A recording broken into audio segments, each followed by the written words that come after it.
In this video we're gonna discuss an analysis of why modern music is so awful. Stay with us to know the real facts.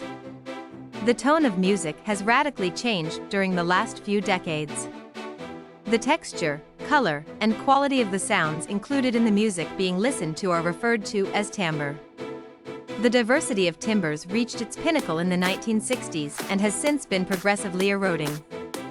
Instrumentation and recording methods in songs are becoming less varied. The majority of pop music today uses the same instruments, a keyboard, a drum machine, a sampler, and computer software, rather than experimenting with other instrumentation and recording methods. As a result, contemporary pop music is uniform in sound. Before we dive deep in today's video, make sure you hit the subscribe button and give a thumbs up to this video. Alright, let's begin. Since the 1960s, songs' melodies, rhythms, and vocals have become more and more similar to one another. For example, many contemporary pop songs use the same set of notes in a given key, going from the fifth note to the third and then back to the fifth. In other words, harmonic complexity has decreased in music. Why? Because music listeners are accustomed to this typical musical progression. For the past 20 years, music producers have used compression effects in the studio to purposefully increase the volume of songs. By raising the quietest sections of a music to match the loudest parts, compression reduces the dynamic range, or distance, between the loudest and quietest parts of the song. No matter how loud the listener sets the level, the impact of this program is to make the entire song sound louder. This is done for competitive reasons, or to make a song stand out in a group of songs with a similar sound. Compression lowers the timbral quality of the song as a trade-off. Modern pop songs are filled with hooks that occur as early in a song as possible to keep the listener from skipping to the next one because technology gives music listeners access to so many tunes. Over the past 10 years, lyrics have gotten simpler and more commonplace, which has decreased the lyrical quality of songs. Because the music industry is risk-averse, modern pop music has become more homogenized in terms of timbre, harmony, and dynamics.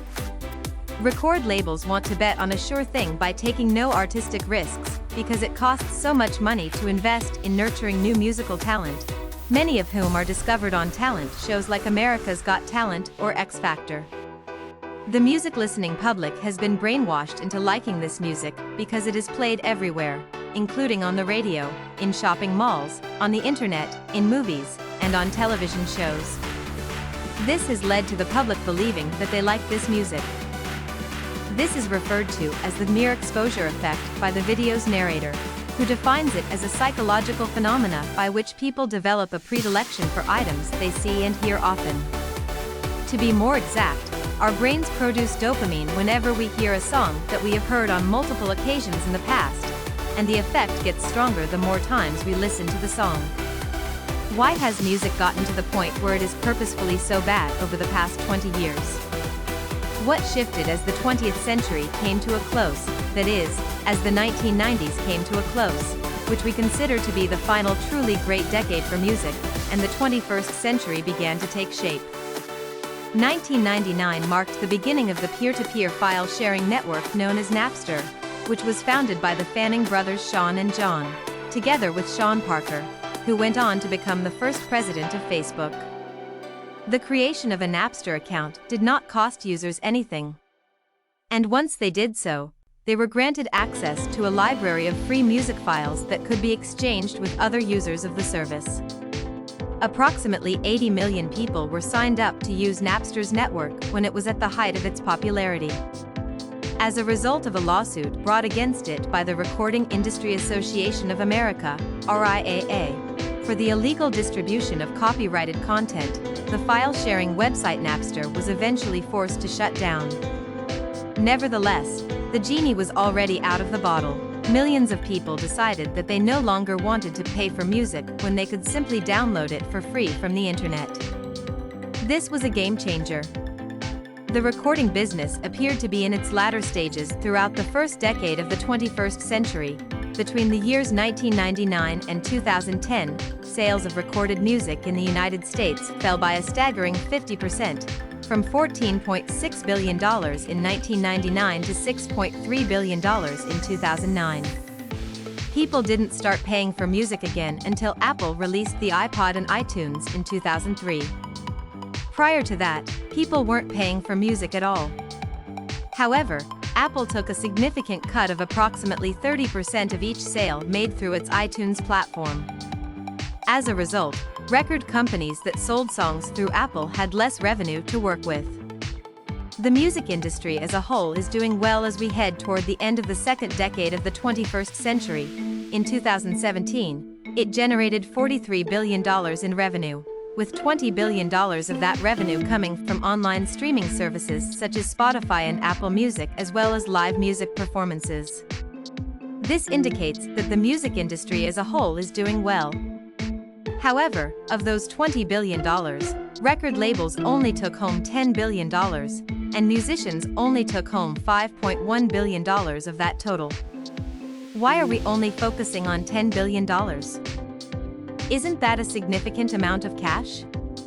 Do the math with me. In 1999, the music industry brought in a total of $14.6 billion in revenue. Taking into account the effects of inflation, the equal amount in 2017 dollars would be $21.4 billion. As was previously said, record companies only made a total of $10 billion in 2017. Between the years 1999 and 2017, the recording industry saw a revenue decline that was equivalent to a reduction of 50%. Why? Because in today's world, you have little choice but to sell your music online, and the owners of the various internet platforms where music can be sold extract substantial royalties. Here is an explanation of how music streaming services like Apple Music and Spotify generate revenue from musicians and their work, using those services as examples. In the realm of popular digital media, artists only make a meager 94 cents off of a $9.99 download made through a platform such as iTunes. This represents a cut of less than 10%. Apple will keep $3.70 after deducting the $5.35 that will be taken by the record business. Spotify has been criticized of failing to reward musicians in a fair manner on multiple occasions. The Black Keys, Radiohead, and Talking Heads are just some of the bands that have spoken out against the streaming service for allegedly underpaying artists, particularly indie musicians. The Beatles' discography has been purchased 177 million times. According to Business Insider, only one musician has sold 81 million records to date. That artist is Michael Jackson. Pop musicians such as Madonna and Prince may appear in the top 10 of any given list or resource. However, several websites measure albums downloaded and vinyls bought separately when determining their total sales. Rock musicians dominate the list of top 10, regardless of the source. Rock bands such as the Eagles, Led Zeppelin, and Pink Floyd compete for a spot among the top 10 best-selling albums. The British invasion was spearheaded by the Beatles in the early 1960s, and Elvis Presley is considered to be the king of rock and roll. Additionally, in the top 10 are Billy Joel and Elton John. This is supported by the fact that modern musicians sell singles rather than albums. You are able to purchase or download their albums, however. Singles and hit songs are more likely to be purchased than albums by consumers. Another symptom of the decline of artistic quality is the proliferation of music electronics, such as autotune, which is required of the vast majority of radio performers who lack aptitude. Utilizing autotune allows one to artificially slur or stretch sounds in order to bring them closer to the center pitch.